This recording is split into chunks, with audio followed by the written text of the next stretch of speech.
창세기는 눈으로 읽지 않고 무릎으로 읽어야 합니다. 제한적인 인간의 지식과 이성으로 창세기의 내용들을 판단하려고 하면 창세기는 결코 그 안에 있는 계시와 신비의 세계를 우리에게 열어주지 않을 것입니다. 천지를 창조하신 하나님 앞에 겸허하게 무릎 꿇은 사람들에게만 하나님은 창조의 신비와 그 비밀의 실체를 드러내십니다. 오늘도 말씀 앞에 서 있는 저와 여러분이 겸손하게 하나님 말씀에 귀 기울이고 우리를 향하신 주의 뜻을 발견하는 귀한 시간 되기를 바랍니다. 지난 주일 우리가 묵상했던 바와 같이 아담에서 노아에까지 약 10대에 이르는 족장들의 시대가 있었습니다. 아담, 셋, 에노스, 게난, 마하랄렐, 야렛, 에녹, 머두셀라, 라멕, 노아. 세대수로 보면 10세대밖에 되지 않았지만 시간적으로 보면 2000년 가까운 시간이 지나갔습니다. 첫 인류는 엄청난 속도로 번성했고 인구가 늘었고 빠르게 문명과 기술을 발전시켜 왔습니다. 동시에 인간의 제국이 견고하고 강해질수록 하나님으로부터는 점점 더 멀어지는 결과를 갖게 되었습니다. 전국에 하나님께서 지으신 그 세상을 심판하지 않으면 안 될 만큼 악이 넘쳐나게 되었다는 겁니다. 오늘 본문 앞이지만 5절 6절을 자막을 통해서 함께 읽어보겠습니다. 시작. 하나님 여호와께서 사람의 악이 세상에 가득한 것과 그 마음에 품은 생각이 항상 악하기만 한 것을 보셨습니다. 여호와께서 땅에 사람을 만드신 것을 후회하시며 마음으로 아파하셨습니다. 하나님께서 보시기에 심히 좋았다라고 말씀하셨던 그 세상이 인간의 범죄로 인하여서 타락하게 되었고 이제는 하나님을 대적하는 자리에까지 이르게 되었다는 겁니다. 그야말로 총체적인 타락입니다. 사람의 마음에서 나오는 모든 생각과 계획이 항상 악할 뿐이므로 이게 하나님이 인류에 대한 평가였습니다. 총체적인 타락이죠. 선악과에서 시작된 악이 점점 모든 인류에게 확산되면서 이제는 통제가 불가능할 정도의 세력을 떨치게 된 것입니다. 뿐만 아니라 1절 2절에 보면 하나님의 아들들이 사람의 딸들과 서로 결혼하게 되고 이를 통해서 점점 이 땅의 경건의 계보들이 사라지는 일들이 생겨나게 되었다는 겁니다. 셋에 속한 하나님의 아들 경건의 자손들이 가인의 후예들을 아내로 맞이하면서 거룩의 계보를 잃어버리게 된 겁니다. 구별된 계보가 있어야 하나님의 나라는 유지됩니다. 여러분 세상이 이렇게 타락되어 있고 악해도 하나님은 경건한 소수가 기도하고 있을 때 그들로 인해서 그 민족 공동체와 세상을 유지 보존시켜 줍니다. 소돔과 고모라 성에 그렇게 많은 악이 관영했을 때에도 하나님은 의인 10사람을 찾으십니다. 이스라엘 백성들이 타락하고 하나님을 대적하고 불순종하고 우상숭배했을 때 하나님은 예루살렘 성에서 의인 한 사람을 찾다가 찾지 못한 거로 멸망에 이르게 된 것입니다. 여러분 온 세상에 바닷물이 넘쳐 있는데 그 바닷물이 썩지 않는 이유는 아주 적은 양의 염분이 섞여 있기 때문이죠.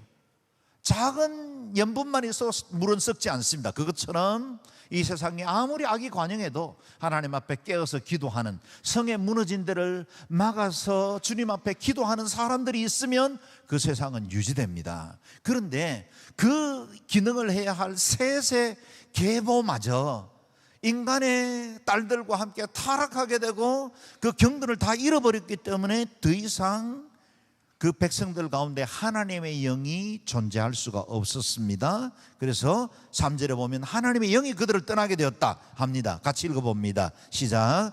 여호와께서 말씀하셨습니다. 내 영이 사람 안에 영원히 거하지 않을 것이니 이는 사람이 그저 육체일 뿐이기 때문이다. 그들의 날은 120년이 될 것이다. 아멘.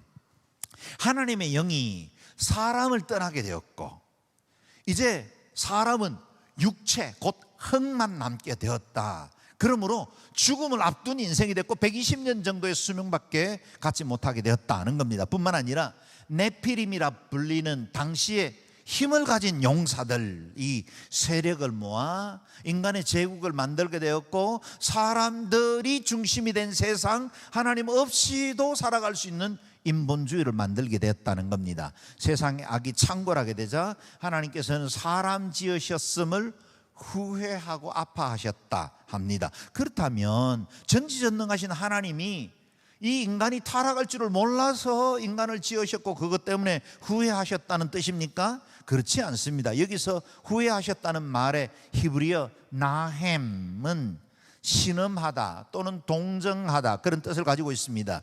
죄에 빠진 인류를 안타까워하고 탄식했다는 말입니다. 그리고 마음이 아파하셨다는 아짜브라는 단어도 걱정하다, 슬퍼하다는 뜻을 가지고 있습니다. 하나님의 형상으로 지음받은 인간이 범죄로 인해서 하나님을 대적하게 되었고 하나님을 떠나셨을 때 하나님의 마음이 아프고 고통스러웠다는 의미입니다. 뿐만 아니라 공의로우신 하나님이기 때문에 죄에 대해서는 묵과할 수 없었습니다. 심판해야만 했는데 그 심판으로 해서 인류가 멸망할 것을 생각할 때 하나님 아프실 수밖에 없었죠. 그 고통의 무게는 사랑의 무게와 정비례했을 것입니다.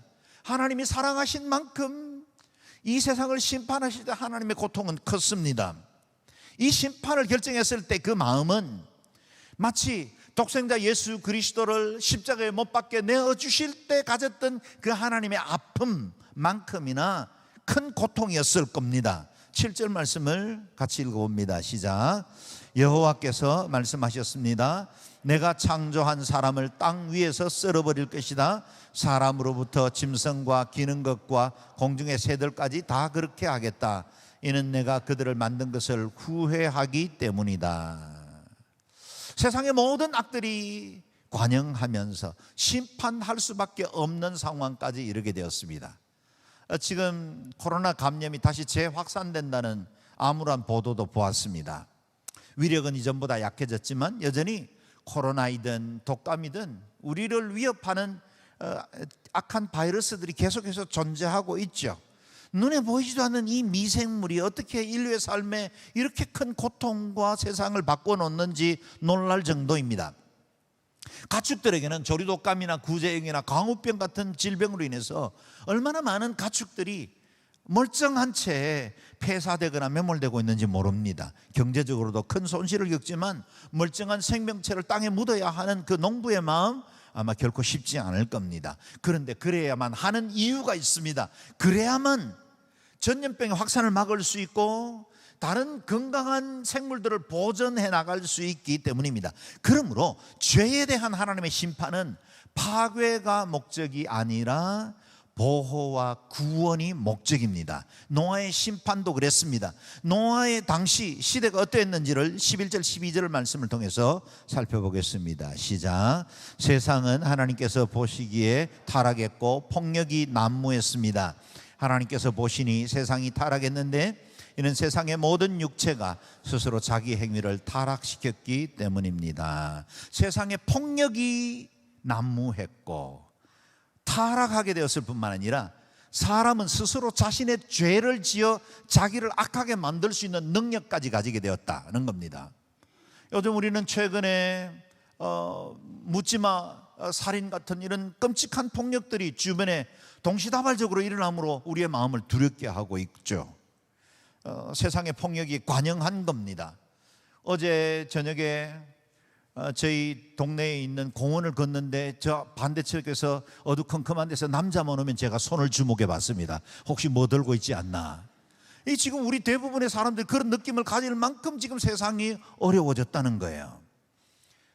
전 세계 다른 어떤 나라들보다 가장 안전한 나라라고 불리던 대한민국에 어떻게 이런 일들이 일어나나 안타까울 정도입니다. 그러나 이와 같은 폭력과 타락은 오늘 우리 시대의 양상들로 그치지 않고 이미 노아의 시대부터 인간이 신라곤에서 타락한 이후부터 계속해서 인류를 위협하는 폭력이 계속 자행되고 있는 것입니다. 이로 인해서 하나님의 생기를 가졌던 그 생명체가 된 인간은 하나님의 영이 떠나게 되었고 사망의 지배 아래 있게 되었다는 겁니다. 하나님께서 결국 심판을 결정합니다. 13절 말씀을 읽겠습니다. 시작. 하나님께서 노아에게 말씀하셨습니다. 모든 육체의 끝이 이르렀다. 그들로 인해 땅이 폭력으로 가득 찼기 때문이다. 내가 곧 그들을 세상과 함께 멸절하겠다. 아멘. 하나님 보시기에 심히 좋았던 세상이었지만 죄로 인해서 멸망시키기로 결정하셨습니다. 악이라는 광우병과 죄라는 조류독감이 더 이상 세상을 전념시키지 못하도록 전면 폐사시키기로 결정한 겁니다.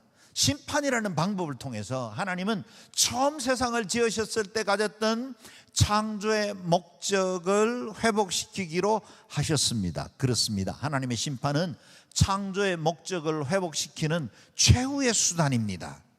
심판은 새 창조를 위한 하나님의 권외입니다.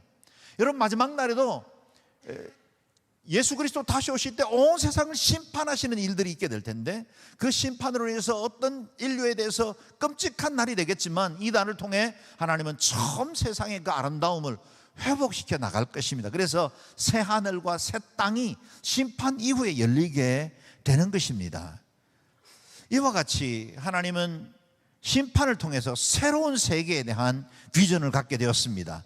우리 하나님은 오래 참으셨죠. 아담과 노아로부터 2000년이나 되는 긴 시간 동안 참아오셨고 결국은 심판할 때가 되었습니다. 동시에 이 심판 날에는 구원의 길도 준비해 두셨습니다. 이제 심판과 구원의 갈림길에서 열어두신 하나님의 계획에 주목해 보겠습니다. 하나님은 그 구원을 전하기 위해서 한 사람과 그 가정을 선택하십니다. 8절 말씀을 읽겠습니다. 시작. 그러나 노아만은 여호와께 은혜를 입었습니다. 아멘. 이 짧은 말씀이 우리에게 얼마나 큰 감동을 줍니까? 그러나 노아만은, 세상이 다 타락했습니다. 저마다 범죄를 향해서 다름질하고 있는데 그 가운데 급류에 밀려가는 중에도 꿋꿋이 서서 자신의 위치를 지켰던 한 사람이 있었다는 겁니다. 그가 바로 노아입니다.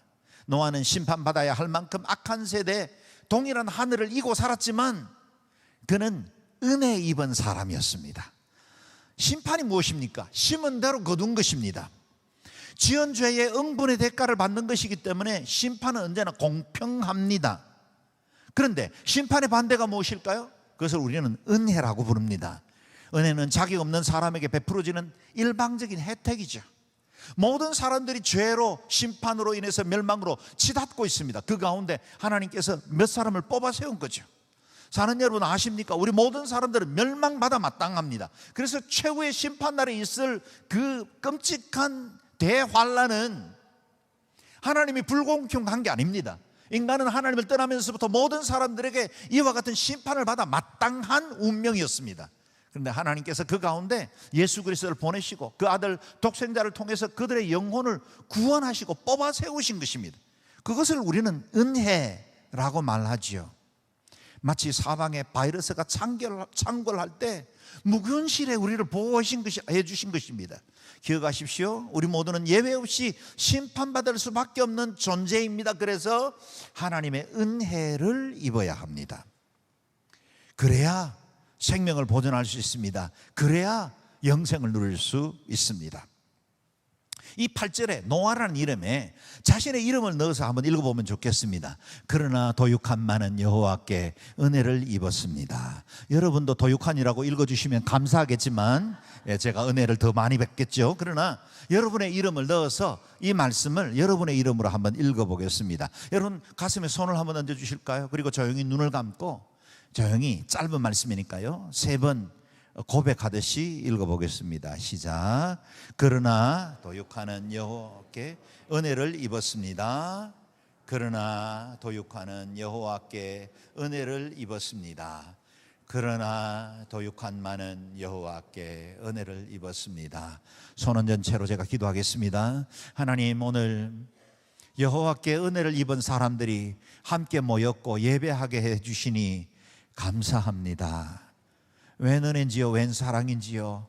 모두에게 주어진 마땅한 심판 가운데 우리를 건져 구속하여 주시고 하나님의 친백성 삼아주시고 땅에 살지만 하늘에 속한 백성으로 살아가게 해주시니 감사합니다. 어느 날 우리의 육체도 죽음을 맞이할 수 있겠지만 우리에게 영원한 생명 주신 것 감사합니다. 그 은혜 누리며 살아가는 저희들이 되게 도와 주옵소서. 일평생 이 은혜 안에 머무는 복된 하나님의 백성들 되게 하여 주옵소서.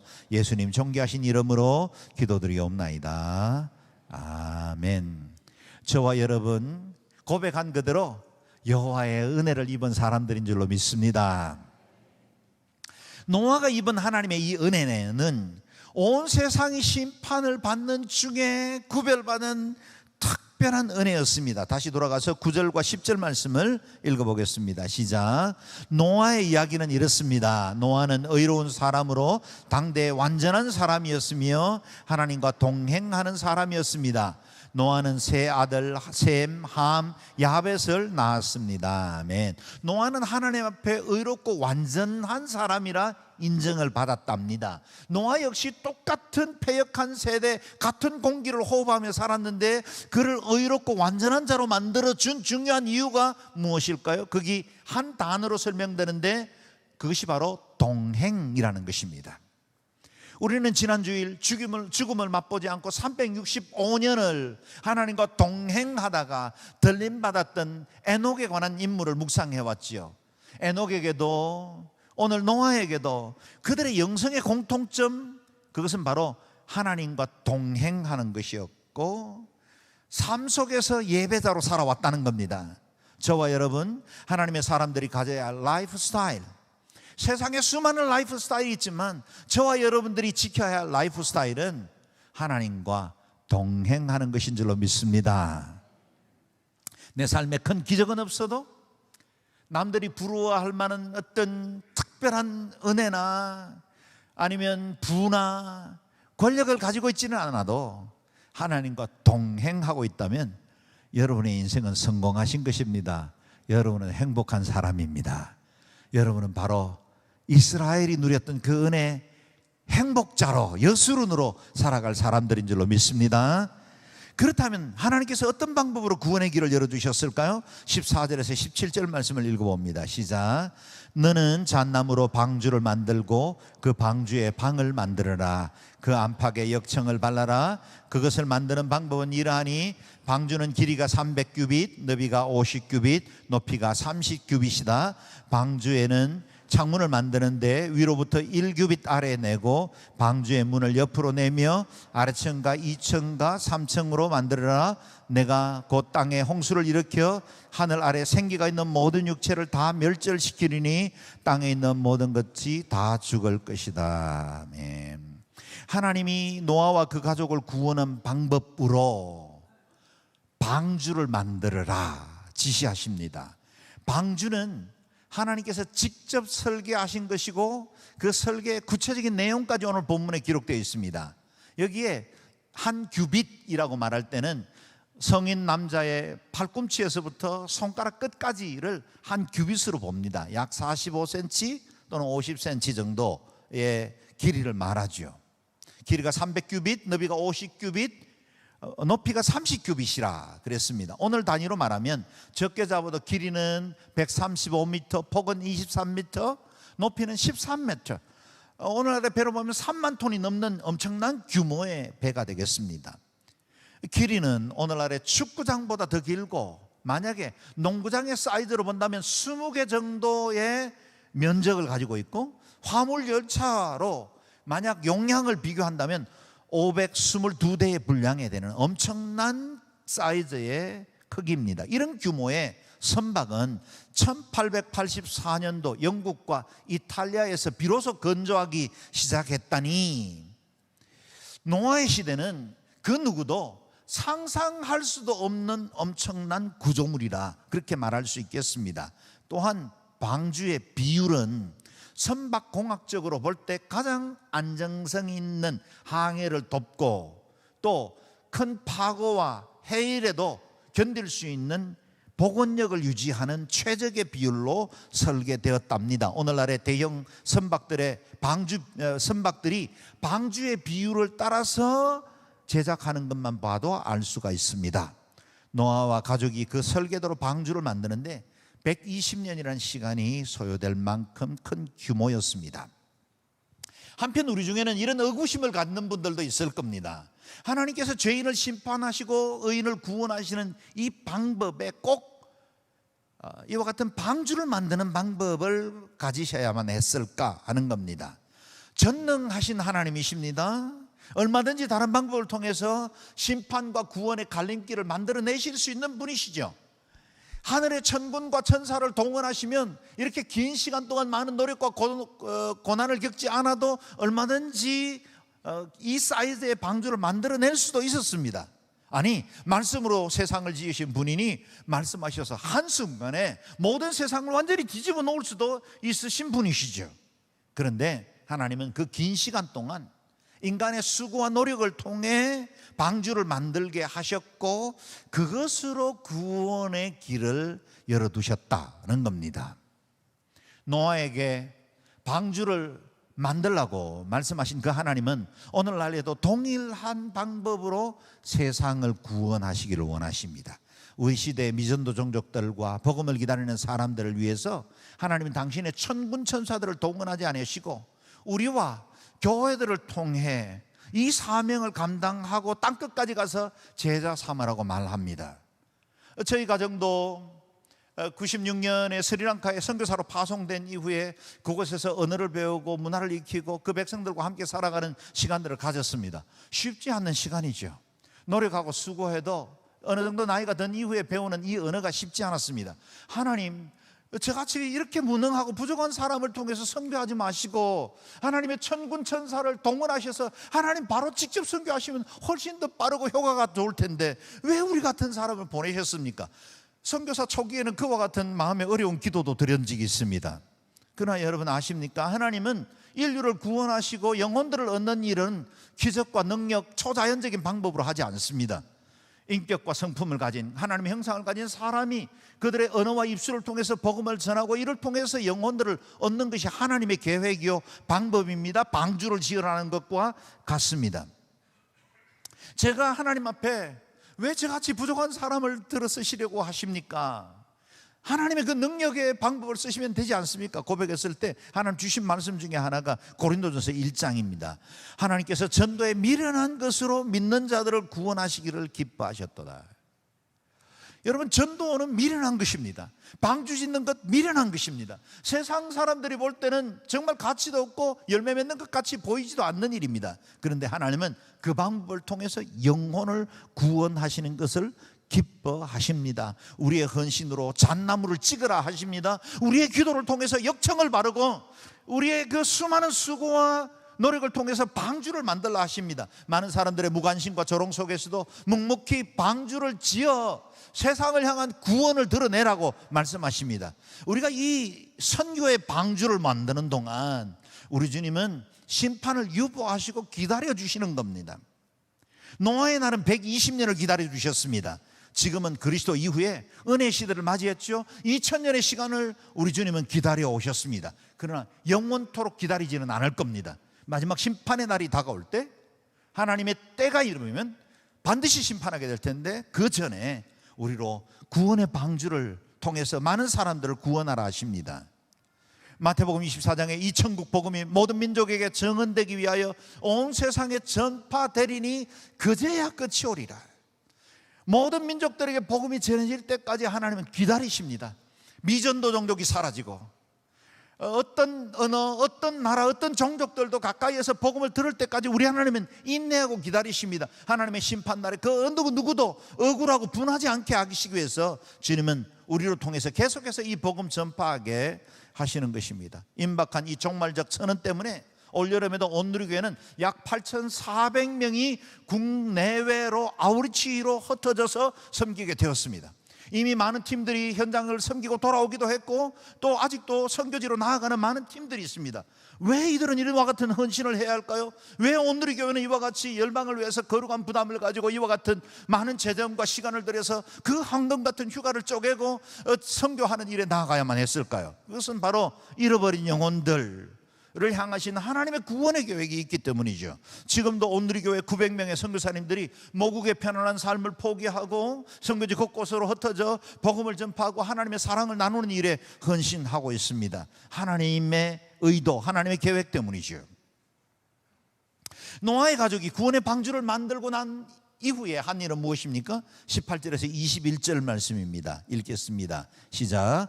그러나 너와는 내가 언약을 세우겠다. 너와 내 아들들과 내 아내와 내 며느리들은 방주 안으로 들어가라. 또한 너는 살아있는 모든 것들 곧 모든 육체 가운데 암수 한 쌍씩을 방주 안으로 들여보내 너와 함께 살아남게 하여라. 모든 종류의 새들, 모든 종류의 가축들, 땅에서 기는 모든 것들 가운데 살아남기 위해 둘씩 내게로 나올 것이니 너는 먹을 만한 모든 음식을 가져다가 저장해 두어라. 이것이 너와 그들을 위한 식량이 될 것이다. 아멘. 먼저 노아는 방주를 지은 이후에는 그들 가족이 먼저 방주로 들어가야 했습니다. 우리는 장차 그리스도께서 산자와 죽은 자를 심판하러 오실 심판날이 있다는 것을 잘 알고 삽니다. 그러므로 나만 방주에 오르면 안 됩니다. 아들들과 아내와 며느리가 다 들어가야 합니다. 주 예수를 믿어라. 그리하면 너와 내 집이 구원을 얻으리라. 우리의 집이 함께 구원을 얻어야 합니다. 온 집이 구원받게 해야 합니다. 우리 자녀들 믿음으로 잘 양육해야 합니다. 우리 가족들 중에 그 어느 누구도 갈림길에서 심판의 자리로 이르지 않도록 구원으로 안내해야만 합니다. 또한 모든 새와 육축 방주 안으로 들여보내야 했습니다. 하나님의 피조 세계를 이어가기 위함이죠. 요즘 이어지는 연일 폭염과 산불과 홍수와 지진과 지구온난화의 주범이 다름 아닌 우리 인간 자신입니다. 우리가 하나님의 창조 질서를 보존하는 건 우리의 사명입니다. 정부나 UN 같은 기관이 하기 전에 우리가 먼저 작은 일들부터 실천해야 합니다. 이어지는 22절 말씀 우리에게는 너무나 중요하죠. 같이 읽어봅니다. 시작. 노아가 그대로 행했으니 하나님께서 그에게 명령하신 대로 했습니다. 아멘. 노아는 하나님의 말씀대로 순종했고 명령하신 그대로 준행했습니다. 하나님께 대한 믿음이 없이는 결코 순종할 수 없는 엄청난 과업이 주어졌음에도 노아는 묵묵히 그 일을 실천해 나갔습니다. 9절에 보면 노아는 의로운 사람으로 당대의 완전한 사람이라고 평가했는데 그것은 노아의 삶이 우리처럼 똑같이 성정을 입고 육신을 입고 있었는데 아무런 흠결이 없는 그런 삶을 살았다는 의미이기보다는 하나님을 향한 믿음과 순종에서 완벽했기 때문에 하나님께서 그를 의인이라 당대의 완전한 자라 불러주셨을 겁니다. 히브리서 11장에는 노아 역시 한 번도 보지도 경험해 보지도 못했던 일에 순종했다고 평가하고 있습니다. 7절 말씀을 같이 읽어봅니다. 시작. 믿음으로 노아는 아직 보지 못하는 일에 경고하심을 받아 경외함으로 방주를 예비하여 그 집을 구원하였으니 이로 말미암아 세상을 정죄하고 믿음을 쫓는 의의 후사가 되었느니라. 아멘. 그때까지 노아는 한 번도 비를 본 적이 없습니다. 당시의 세계는 윗물청과 아랫물청으로 인해서 모든 수분들이 충분하게 공급되고 있었고 땅에서부터 안개가 올라와서 땅을 촉촉이 적시는, 그래서 충분한 모든 과실들과 생명에 필요한 것들을 공급하고 있었습니다. 비를 본 적도 없습니다. 그리고 심판이라는 걸 경험해 본 적도 없습니다. 그런데 물로 세상을 심판하겠다는 말씀을 듣고 무려 120년을 묵묵히 순종함으로 방주를 준비했다는 겁니다. 그것을 우리는 믿음이라고 말하죠. 믿음은 바라는 것들의 실상이요 보지 못하는 것들의 증거가 됩니다. 아직 한 번도 경험해 보지도 못했고 본 적도 없는 것이지만 하나님 말씀하셨으면 이루실 것에 대한 믿음을 가지고 이 일에 기꺼이 순종하며 나아가는 것입니다. 사랑하는 여러분, 우리에게는 아직 눈앞에 모든 문제들이 다 해결되거나 모든 것들이 다 형통하고 평안하진 않을 겁니다. 그러나 저와 여러분을 향한 하나님의 약속이 있지 않습니까? 내가 너와 함께 할 것이다, 내가 너를 보배롭고 존귀하게 여기겠다 약속하시고 세상 끝날까지 함께 하겠다 해주신 언약이 있습니다. 그렇다면 여러분 그 말씀을 믿으시기를 바랍니다. 세상과 환경을 보면 늘 두렵습니다. 염려가 가득 찹니다. 그러나 하나님의 말씀을 붙들면, 그 언약을 붙들면 믿음으로 이 모든 환경을 이겨나갈 수 있는 권세와 힘이 생길 줄로 믿습니다. 그래서 믿음을 가진 사람만 볼 수 있는 미래, 믿음으로만 해석할 수 있는 과거는 따로 있습니다. 그래서 세상 사람들, 믿지 않는 사람들이 세상적 관점과 평가를 가지고 여러분들에 대해서 말하는 것에 너무 신경 쓰지 마십시오. 그것이 여러분들의 마음을 어렵게 하거나 우울하거나 불안하게 만들지 마십시오. 우리는 하나님 앞에 서 있습니다. 주님의 평가만 온전한 것입니다. 하나님이 우리를 사랑하시고 너를 보배롭고 존귀하게 여기겠다 말씀하신 그 사실만 굳게 붙들 수 있기를 바랍니다. 예수 믿어 구원받은 우리는 방주에 탄 사람들입니다. 지금 저와 여러분은 방주 안에 머물러 있습니다. 우리 영종 온누리교회는 방주를 모티브로 설계한 건물이기 때문에 이 건물 안에 들어오는 순간 우리는 방주 안에 들어왔다고 할 수도 있겠습니다. 전면부를 실제 북극선을 운행하던 과학선, 폐선을 활용했지만 실제로 방주는 배가 아닙니다. 큰 나무 상자, 박스라고 불리는 것이 더 옳습니다. 방주에는 모든 배에 있어야 할 세 가지가 없었습니다. 첫 번째, 방주에는 동력이 없었습니다. 저갈 로도, 바람을 모을 돛도 없었습니다. 그저 물결을 따라 떠다니게 되어 있습니다. 두 번째, 정박할 닷도 없었습니다. 내가 머물고 싶다고 해서, 내가 멈추고 싶다고 해서 머물 수는 없었습니다. 그냥 떠 있을 뿐이고 물결에 맡겨야만 했습니다. 세 번째, 방주에는 방향을 잡을 키가 없었습니다. 내가 가고 싶은 대로 가는 게 아닙니다. 완전히 맡겨진 운명이죠. 원하는 목적지를 향해서 운항해 가는 배와는 달리 방주 내부에는 자신을 위해서 할 수 있는 것이 아무것도 없었습니다. 방주에 승선하는 순간 완전히 외부의 힘에 자신의 운명을 맡겨야만 했던 겁니다. 방주를 움직이는 힘은 방주 안에 있는 사람들에게 있지 않고 방주를 만들라고 지시하신 하나님께 있었습니다. 그러면 저는 여러분에게 묻고 싶습니다. 지금 여러분은 배를 타고 계십니까? 방주 안에 머물러 계십니까? 여러분의 삶의 키를 누가 잡고 있습니까? 여러분이십니까? 아니면 하나님이십니까? 풍파많은 세상 위에 떠 있는 이 방주는 어디로 흘러갈지 몰라서 불안하고 두려운 것도 사실이죠. 그러나 여러분, 구원의 방주 되신 예수 그리스도께서 우리의 선장된다는 사실을 기억하십시오. 그분이 우리의 방주를 붙들고 계시고 우리를 가장 좋은 길로 이끄신다는 사실을 기억하시기를 바랍니다. 방주라는 말의 히브리어 테바는 상자를 의미하는데, 성경에는 이 테바에 올려졌던 또 한 사람을 만나게 됩니다. 바로 모세가 담겨졌던 갈대 상자입니다. 갈대 상자 역시 테바로 부릅니다. 나일 강물에 띄워졌던 작은 방주였던 모세 테바도 역시 동력도 방향을 잡을 키도 존재하지 않았습니다. 그저 나일 강물에 떠내려가는 존재로 그 위에 있었습니다. 모세의 운명은 자신의 의지와 상관없이 나일 강물 위에 있었던 겁니다. 그러나 우리는 알지 않습니까? 그 테바는 완벽한 타임에 대제국의 공주였던 이집트 바로의 딸에게 이르게 되었습니다. 하나님의 계획은 언제나 정확하고 완전합니다. 그 테바 안에 머물러 있으면 하나님이 이끄시는 길은 언제나 최상의 길로 인도해 주십니다. 광야에 있었던 이스라엘 백성들을 또한 하나의 테바에 이끌려 이동했죠. 하나님의 임재의 상징인 작은 나무 상자 언약궤도 역시 테바였습니다. 이 테바가 앞서 행할 때 2000보 앞서 행하고 백성들은 그 뒤를 따라갔습니다. 그 길을 따라 순종하며 나아갔더니 약속의 땅, 언약의 땅에 그들이 도착할 수 있었던 겁니다. 그리스도인의 삶은 테바 안에 있습니다. 우리는 방주를 탄 인생입니다. 하나님이 운행하십니다. 가장 완벽한 길로 이끌 겁니다. 또한 방주에는 지붕에서 한 규빗 아래 하나의 창문만 두었습니다. 방주의 창은 가장 높은 곳에 위치해 있었기 때문에 밖으로 보이는 것은 오직 하늘밖에 없었습니다.